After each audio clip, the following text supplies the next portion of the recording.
जी classic YouTube channel में UP triple से lower PCS में विज्ञान और प्रौद्योगिकी में आज हमारा होगा अभ्यास सेट नंबर दूसरा।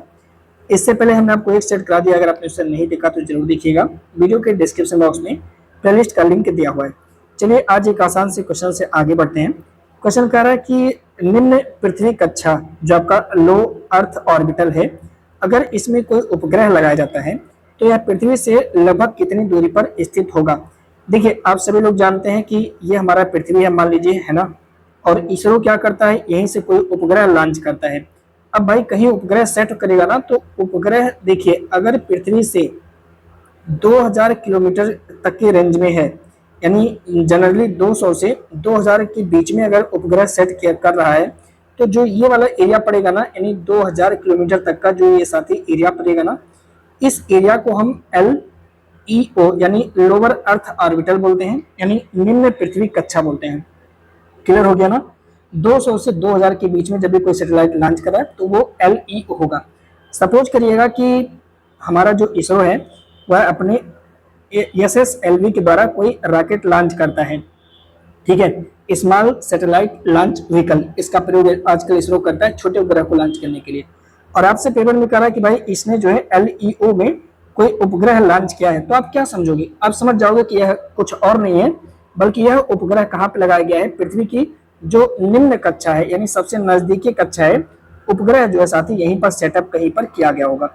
और इसकी जो डिस्टेंस होगी वो 200 से 2000 किलोमीटर के बीच में हो सकती है। क्लियर हो गया ना मामला? ठीक है, समझिए बात को। और क्या क्या सवाल यहाँ से आ सकता है। पहली बात तो जो उपग्रह लगाया जाएगा पृथ्वी की निम्न कक्षा में वह 200 से 2000 किलोमीटर के रेंज में होगा। और यहाँ के जो उपग्रह होंगे उनका जो कक्षीय वेग होगा साथी वो कैसा होगा? ज्यादा होगा, क्योंकि वो ज्यादा पास रहेगा, ग्रेविटी भी उसको खींचेगी, तो उसका जो कक्षीय वेग होगा वो ज्यादा होगा, ध्यान रखिएगा। इसी को हम साथी क्या बोलते हैं? ध्रुवीय यानी पोलर कक्षा भी बोलते हैं। तो ध्रुवीय कक्षा बोलते हैं क्यों? क्योंकि इस एरिया में जो सैटेलाइट लगाए जाते हैं, ध्यान रखिएगा, वो पोलर के हिसाब से यानी पृथ्वी के ध्रुव के हिसाब से सेटअप किए जाते हैं। जैसे अर्थ होगा तो उत्तरी ध्रुव और दक्षिण ध्रुव को लेकर के सेट किए जाते हैं, ठीक है। उपयोग क्या होता है जो यहाँ पे लगाए जाते हैं, जो सैटेलाइट लगते हैं उसका क्या प्रयोग कर सकते हैं? तो पृथ्वी का अवलोकन, अगर पृथ्वी के किसी पर्टिकुलर क्षेत्र को देखना है, जैसे मान लीजिए भारत को हमें देखना है, तो हम क्या कर सकते हैं? लगा सकते हैं LEO में कोई अपना उपग्रह, और जो भारत को अवलोकित करेगा उसको देख सकता है। मौसम की निगरानी कर सकते हैं, नजदीक रहेगा, बताएगा क्या हो रहा है। वैज्ञानिक अनुसंधान के लिए भी इस्तेमाल होता है। आजकल आप देख रहे हैं जो आपका अंतरिक्ष स्टेशन है, अंतर्राष्ट्रीय अंतरिक्ष स्टेशन, वो भी साथ ही इसी LEO में ही स्थित है। कम विलंबता होगी, मतलब कम विलंबता का मतलब कि नजदीक रहेगा तो जल्दी जल्दी अपना जो है नेटवर्क साथ ही संचार कर सकेगा, ठीक है। इसरो में आप देखेंगे तो इसरो जो है साथी वो जो अपना PSLV है यानी पोलर सैटेलाइट लॉन्च व्हीकल, इसके माध्यम से इस कक्षा में साथी उपग्रह लॉन्च करता है। पोलर क्यों कहा गया है? क्योंकि इससे साथी हम पोलर ऑर्बिटल भी बोलते हैं, ध्रुवीय कक्षा भी बोलते हैं। लेकिन अभी हाल ही में आप जानते हैं कि अब जो है इसरो वो वाणिज्यिक रूप से अपने वाहन का प्रयोग कर रहा है। कहने का मतलब कि इसरो जो है साथी अब अन्य देशों के भी सैटेलाइट अपने यहाँ से लॉन्च कर रहा है, जो हमारे यहाँ वाहन है उसका प्रयोग करके। तो इसरो ने अभी क्या बनाया है? Small satellite launch vehicle SSLV का प्रयोग करता है। PSLV का भाई हर जगह इतना हैवी तो नहीं इस्तेमाल कर सकता, इसलिए इसरो जो है साथी वो SSLV का इस्तेमाल कर देता है जब भी हमें कहीं LEO में कोई जो है उपग्रह लॉन्च करना होता है तो, ठीक है। इसरो भी स्मार्ट हो गया, पैसा कमाता है कि नहीं है। अब देखिए सेकंड कह रहा है कि जो आपका भू स्थैतिक पृथ्वी कक्ष है, जैसे आप लोग बोलते हो जियो स्टेशनरी, देखो जियो सिंक्रोनी वो दूसरा होता है, ये जियो स्टेशनरी हो गया। अर्थ ऑर्बिट GEO जिसे बोलते हैं, इसमें यदि कोई उपग्रह लगाया जाएगा तो यह पृथ्वी से लगभग कितनी दूरी पर स्थित होगा, ये थोड़ा सा इंपॉर्टेंट है, ध्यान रखना। ये साथी जो होता है ये सबसे लास्ट होता है। लास्ट करने मतलब कि इससे ऊपर जो है उपग्रह नहीं लगाए गए, तो ये लगभग 36,000 किलोमीटर पर अगर कोई उपग्रह कहा जा रहा है कि ये GEO में लगाया जा रहा है, तो समझ लेना कि यह 36,000 किलोमीटर के डिस्टेंस पर लगाया गया है। अब देखना जरा ध्यान से समझना, जो LEO था और जो GEO है उसके बीच में एक और लेयर पड़ता है। जैसे ये पृथ्वी हो गया, और पृथ्वी के बाद आप जानते हैं कि यह आपका LEO हो गया, ठीक है। अब इसके बाद बीच में साथ ही पड़ता है MEO, जैसे हम बोलते हैं मीडियम अर्थ ऑर्बिट, ठीक है, या मध्यम अर्थ ऑर्बिट। यहाँ पर भी उपग्रह लगाए जाते हैं, लेकिन यहाँ पे जो उपग्रह लगाए गए हैं, ये जो जीपीएस वाला उपग्रह है ना, खास करके अमेरिका का, वो उपग्रह इसमें लगाया गया है। जो जीपीएस वाले उपग्रह खास करके अमेरिका के साथी, वो सब इसी में लगाए गए हैं। किसमें? एमईओ में। अब मान लीजिए कि आप पढ़ रहे हैं न्यूज़पेपर और आपको पता चल रहा है कि यार अभी इसरो ने क्या किया है कि अपना पीएसएलवी का इस्तेमाल करके, ठीक है, मान लीजिए पीएसएलवी एम के 3 ले लीजिए, एम के 3 ले लीजिए, है ना, क्योंकि थोड़ा सा ऊपर हमें चलना है। अभी बताएंगे एम के 3 क्या है। तो पीएसएलवी का प्रयोग करके आपने न्यूज में पढ़ा यार, पीएसएलवी का यूज करके इसरो ने अपना एक उपग्रह एमईओ में प्रक्षेपित किया है। तो आप क्या समझोगे? अब समझ जाओगे यार एमईओ, इसका मतलब कि जो मध्य पृथ्वी कक्षा है, लगभग में 2000 से 20,000 किलोमीटर के रेंज में यहाँ पे लगाया हुआ है। और यहाँ पे जो उपग्रह लगाए जाते हैं खास करके, इनका प्रयोग हम क्या करते हैं? नेविगेशन के लिए करते हैं। जैसे हमारे यहाँ है ना नाविक, है ना, नेविगेशन है ना, उसी तरह से यानी जीपीएस सिस्टम के लिए हम यहाँ पे उपग्रह लगाते हैं ज्यादातर। तो समझ लेना कि एमईओ में लगा रहा है तो मतलब जो एलईओ है इससे ऊपर लगा रहा है, ठीक है साहब। इसके बाद जो होता है याद रखेंगे, वो होता है साथ ही जीईओ, सबसे ऊपर होता है, ठीक है, जीईओ सबसे ऊपर होता है। देखना जरा इसमें क्या होता है। यह पृथ्वी से लगभग में 36,000 किलोमीटर, एक्चुअल में 35,786 किलोमीटर की दूरी पर स्थित होता है ये क्षेत्र। समझिए जरा इसको। पृथ्वी का जो भू-स्थैतिक कक्ष है, इसमें स्थापित किसी उपग्रह की क्या विशेषता हो सकती है, ये आपसे पूछ रहा है। देखो, अगर कोई उपग्रह हम सबसे ऊपर लगाते हैं, 36,000 किलोमीटर पर लगाते हैं, तो उपग्रह पृथ्वी के एक ही बिंदु पर स्थित दिखाई देता है। इसका क्या मतलब है? समझिए, थोड़ा सा समझ लेना, दिमाग लगाना। देखो, ये मान लो हमारा पृथ्वी है, सपोज करिए, ठीक है, और पृथ्वी है अपने ऊपर, आप देखिए आसमान की तरफ ताकिए, ठीक है, आपने देखा, सपोज करिए कि आप यहाँ पर, ये हमारा इंडिया है, ठीक है, इंडिया है, और आप जो है अपना आंख उठा करके सीधा देख रहे हैं एकदम से ऊपर साथी, है ना, तो जाहिर सी बात है कि आप कहीं ना कहीं भूमध्य रेखा आप पड़ेगा ही पड़ेगा, जाहिर सी बात है कि नहीं है। आप सीधे देख रहे हैं तो एकदम भूमध्य रेखा के ऊपर, समझिए आप भूमध्य रेखा पर खड़े हैं साहब, है ना, और आप सीधे भूमध्य रेखा पर देख रहे हैं, और यहाँ पे आप देख रहे हैं कि एक जो है ऐसे पिंड बना हुआ, कोई स्टार बना हुआ है, ठीक है। अब आप जानते हैं कि पृथ्वी जो है साथी, वो गति करती है, घूमती रहती है, कहाँ पे? अपने अक्ष पर। आप ये बात जानते हैं कि हाँ सर, अक्ष पे घूमती रहती है और 24 घंटे में एक चक्कर लगाती रहती है। अगर मैं आपसे कहूँ कि मैं ठीक स्पेस में, अंतरिक्ष में, इसी के ठीक मतलब जो भूमध्य रेखा, इसी के ठीक ऊपर कोई ऐसा पिंड लगा दूं जिसका मैं किसी तरीके से स्पीड ऐसा कर दूं, ठीक है, जो पृथ्वी की स्पीड के साथ साथ हो, मतलब कि ये पिंड भी 24 घंटा में एक चक्कर लगाए, समझ रहे, 24 आवर्स में उसी जगह पे फिर से पहुंच जाए, तो आपको लगेगा ना कि ये पिंड वहीं पर है, क्योंकि भाई वो भी तो 24 घंटा में वहीं पहुंचेगा। आप तो स्थिर हैं, जैसे भारत तो स्थिर है, भारत तो कहीं हिल नहीं रहा है, लेकिन पृथ्वी चल रही है, और पृथ्वी के साथ साथ ये पिंड भी क्या कर रहा है? ये भी घूम रहा है गोल गोल, उसी की गति में घूम रहा है, तो आपको लगेगा कि ये क्या है साथी? स्थिर है, और ये जो है अपना पूरा संचार व्यवस्था इसी पॉइंट पर भेजता रहेगा।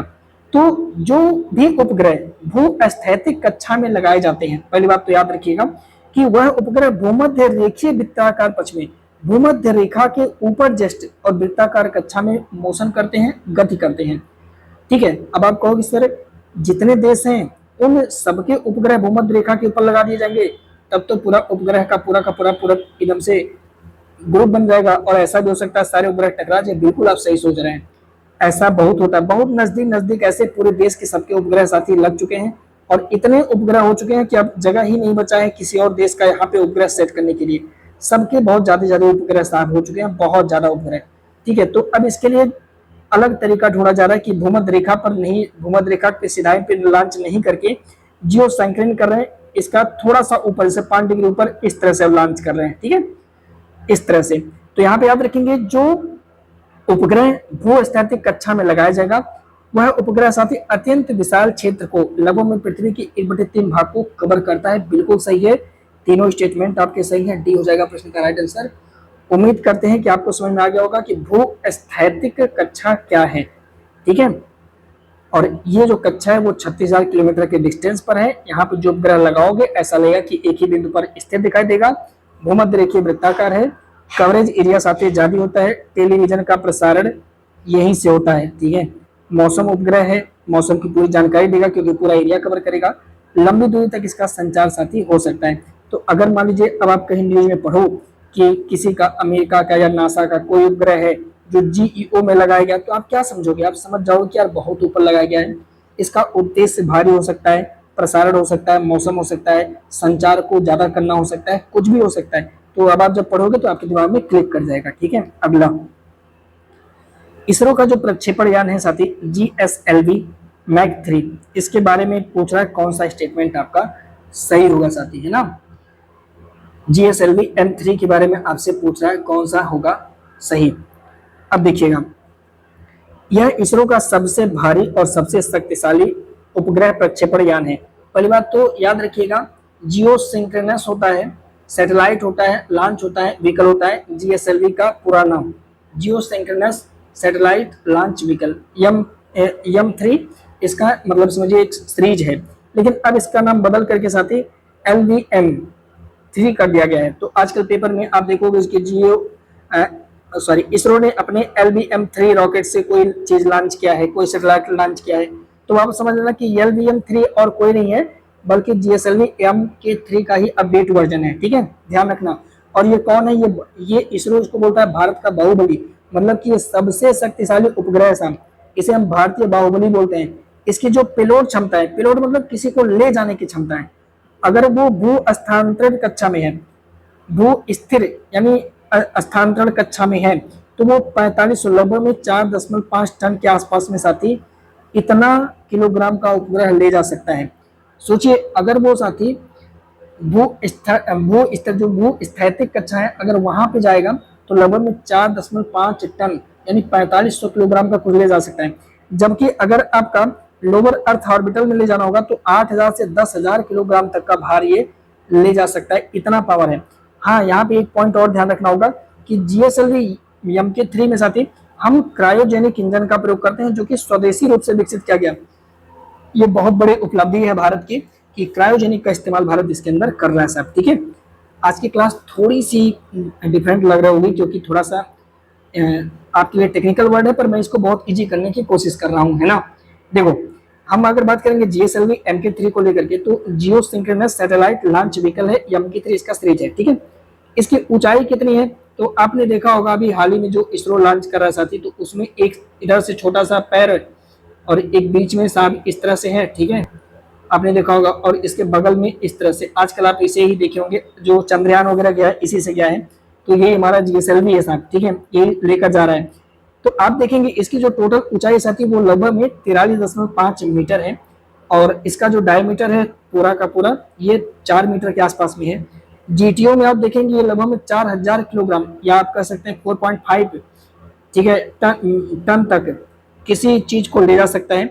जबकि LEO क्या है, समझ रहे हो ना? LEO इसमें पेलोड कितनी है? 8000 किलोग्राम से ज्यादा हो सकता है।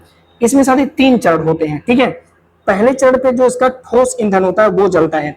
अब देखिए, ये बहुत टाइम तो आपसे नहीं पूछ सकता, दुर्भाग्य है। अगर आपसे पेलोड का टाइम पूछने लगा फिर तो समझिए बर्बाद हो जाएंगे, है ना। लेकिन नहीं पूछेगा क्योंकि वो काफी ऊपर चला जाएगा, है ना। तो पहले में क्या होता है कि ये जो आपका होता है ना, ये बर्न करता है, इसमें सॉलिड होता है, ठोस होता है। जब इसको जला देते हैं तो उसको कंट्रोल नहीं कर पाते। ठीक है, ये पहले चरण में। सेकेंड चरण में साथ ही इसमें कोर में आप देखेंगे यहाँ पे ईंधन रखता होता है जो कि लिक्विड के रूप में रहता है, वो ईंधन जलता है। और थर्ड स्टेज में साथ ही इसमें क्रायोजेनिक इंजन होता है जो फ्यूजिंग करता है, जो जलता है। तो इस तरह से आप देखेंगे इसके 3 स्टेज होते हैं और 3 चरण में साथ ही ये जलता है। और इसका जो तीसरा चरण होता है, ये वाला चरण होता है, इसमें साथ ही हमारा क्रायोजेनिक इंजन दहन होता है और ये जो है आगे बढ़ जाता है। तो ये बहुत बड़ी उपलब्धि है, कम समय में ज्यादा एनर्जी साथ ही क्रायोजेनिक इंजन से मिलता है। ठीक है, तो ये 3 चरण में पूरा वर्क करता है। अब वो मेंस आपको नहीं लिखना है PCS का, वरना और डिटेल में बताते, बस इतने से अपना काम चल जाएगा। ठीक है, अभी देखो इसरो ने क्या किया कि अब जब से इसरो का साथी जो आपका GSLV बना है, ठीक है, जब से आप देखेंगे जो इसरो का जो यान है साथी, ठीक है, जिसे हम लोग बोलते हैं GSLV, या अब GSLV ना कहा जाए तो बढ़िया रहेगा, लेकिन चलो ठीक है, अभी कहा जाएगा MK3। ठीक है, ये इतना पावरफुल था ना, इसके पावर को देख करके लोग परेशान हो गए। और अब जो है साथी विश्व के कई सारे देश आते हैं अपना सैटेलाइट हमारे यहाँ से GSLV, ठीक है, इससे लॉन्च करवाते हैं। अब क्या था कि ये बहुत भारी है, आप जानते हैं बहुत बड़े बड़े उपग्रह को ले जाता है। तो इसरो ने क्या किया कि व्यापारिक गतिविधियों के लिए एक दूसरा बनाया हुआ है कि अगर हमें छोटा उपग्रह लॉन्च करना है तो हम जीएसएलवी नहीं छोड़ेंगे, बल्कि उसके लिए हम एसएसएलवी का प्रयोग करेंगे, यानी स्मॉल सैटेलाइट लॉन्च व्हीकल का प्रयोग करेंगे। ये भी 3 चरण होगा, इसमें भी छोटे उपग्रह को लॉन्च करेगा। ये पृथ्वी का जो लोअर ऑर्बिटल होता है साथी, उसमें ये 500 किलोग्राम तक का उपग्रह ले जाएगा। तो अगर आपके सामने एसएसएलवी आएगा तो घबराना नहीं है लाडले, सी हो जाएगा आपका राइट आंसर, यानी सही जवाब। देखना जरा एसएसएलवी के बारे में जो मैंने बताया वो सब सही है। देखो थोड़ा सा करंट का चर्चा करते हैं, अभी खत्म नहीं हुआ, कल एक वीडियो में और हम इसको कवर करेंगे, टेंशन नहीं है। देखना कह रहा है कि नवंबर 2025 को जो हमारा इसरो है भाई, गगनयान लॉन्च करना है। अंतरिक्ष यात्रा मिशन के लिए अपना क्रू मॉड्यूल हेतु मुख्य पैराशूट के क्वालिफिकेशन के लिए एकीकृत मुख्य पैराशूट एयर ड्रॉप टेस्ट किया है। इंटीग्रेटेड मेन, ठीक है, एयर ड्रॉप टेस्ट किया है पैराशूट का, ठीक है। अब ये टेस्ट कहाँ पर किया है, ये हमारे लिए बहुत जरूरी है, क्योंकि हमारे उत्तर प्रदेश के झांसी में ये वाला टेस्ट किया गया है, तो हमारे लिए बहुत जरूरी है, ध्यान रखना। इस प्रकार से सही जवाब कौन सा बनेगा, पहला हो जाएगा आपका राइट आंसर। गगनयान मिशन का जो मुख्य पैराशूट है इसका सफल परीक्षण किया गया। 10 नवंबर 2025 की बात है, जब इसरो आया हुआ था अपने गगनयान अंतरिक्ष मिशन क्रू मॉड्यूल, इसके लिए मुख्य पैराशूट का क्वालिफिकेशन के लिए एकीकृत मुख्य पैराशूट एयर ड्रॉप टेस्ट किया हुआ है। ये हमारे उत्तर प्रदेश के झांसी में किया हुआ है, और झांसी में कौन है तो बबीना फील्ड फायर रेंज है, यहाँ पे इसको सफलतापूर्वक किया हुआ है। अब देखना जरा सा एक और यहाँ पे पॉइंट है, सैन्य संचार उपग्रह है CMS-03, इसका सफल प्रक्षेपण किया हुआ है, ठीक है। अब देखिए सैन्य संचार उपग्रह है, अब इस उपग्रह का अब सोचिए कहां पे लॉन्च किया जाएगा, सैन्य के लिए संचार उपग्रह कहां लॉन्च कर दे, सैनिकों के लिए है। क्या हम इसे LEO में लॉन्च कर दे, तो वो LEO में नहीं लॉन्च करेंगे सर, एकदम ऊपर लेकर चलेंगे, ठीक है। तो इसके लिए हमने इस्तेमाल किया अपना LVM-3 का EM-5 सीरीज। अब समझ रहे हैं, लॉन्च व्हीकल मिशन वही है, GSLV खतरनाक वाला, ये भाई साहब लेकर उड़े, कहां से उड़े, श्रीहरिकोटा से, वहीं पर है ना सतीश धवन अंतरिक्ष केंद्र। 1 नवंबर 2025 की बात है, लगभग में 4400 किलोग्राम है, इतना लोड लेकर के भाई साहब पहुंच गए किसमें, तो आप बोलोगे सर ये सबसे ऊपर लेकर पहुंचे होंगे और वहीं पर स्थापित किए हुए हैं CMS-03। क्लियर हो गया ना आपका ये पॉइंट, बस यही है, कुछ कठिन नहीं है यार, इसमें क्या कठिन था बताओ, कुछ नहीं है।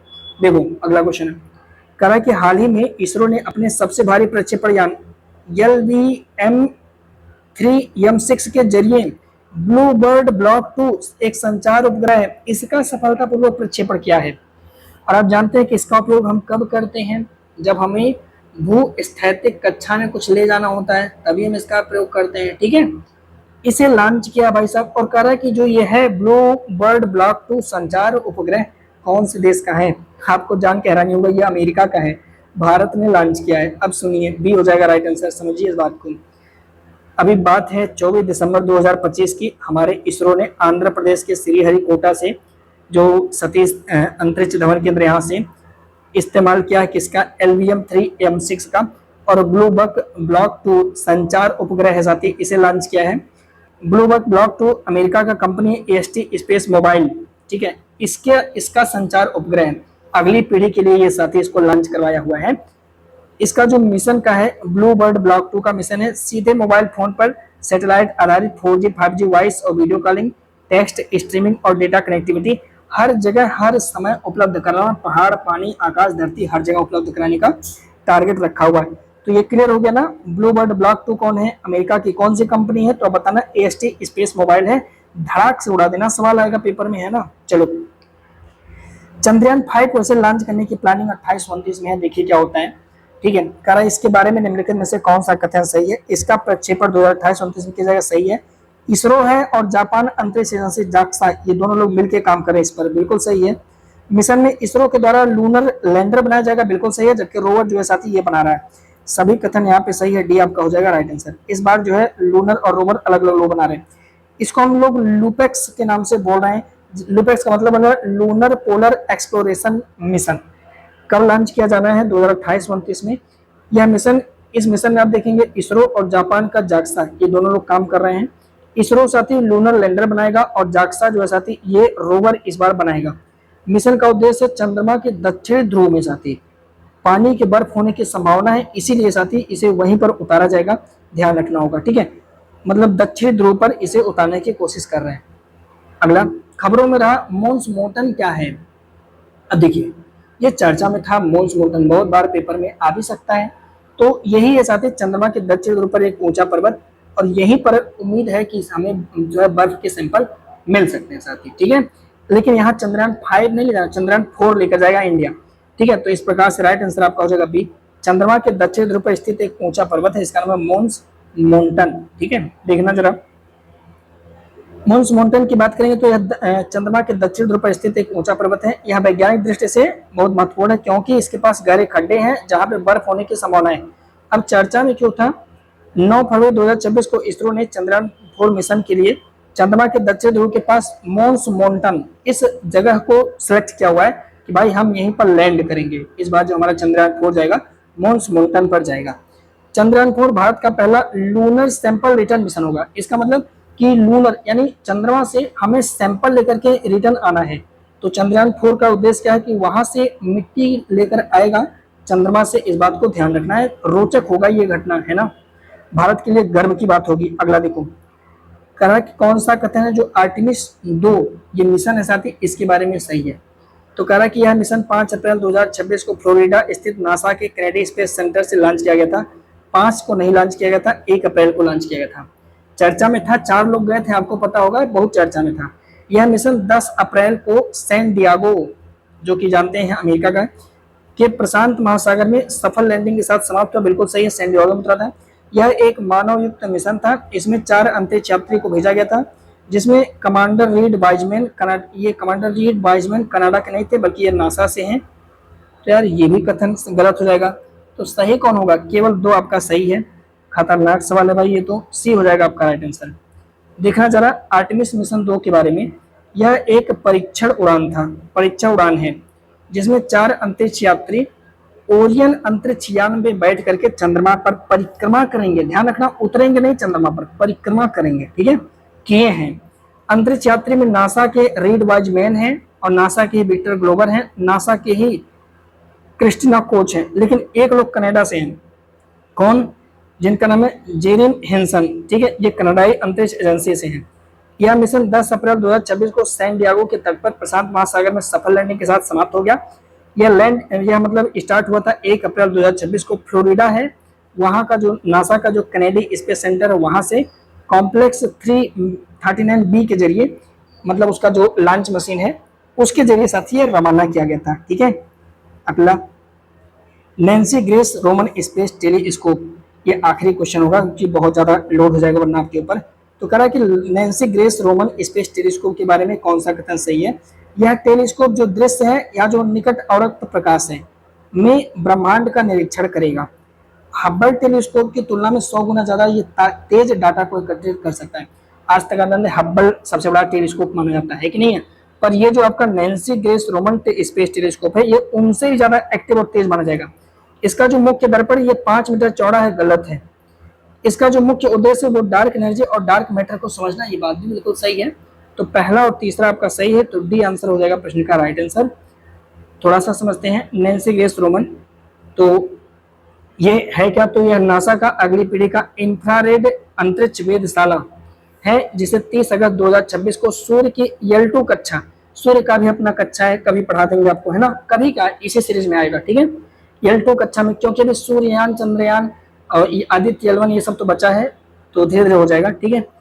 पहले इसका नाम साथी वाइड फील्ड इंफ्रारेड सर्वे टेलीस्कोप था, लेकिन बाद में नैन्सी ग्रेस रोमन, जिसे हम हब्बल की मां बोलते हैं, इनके नाम पर, इनके सम्मान में इसका नाम बदल करके नैन्सी ग्रेस रोमन टेलीस्कोप किया गया।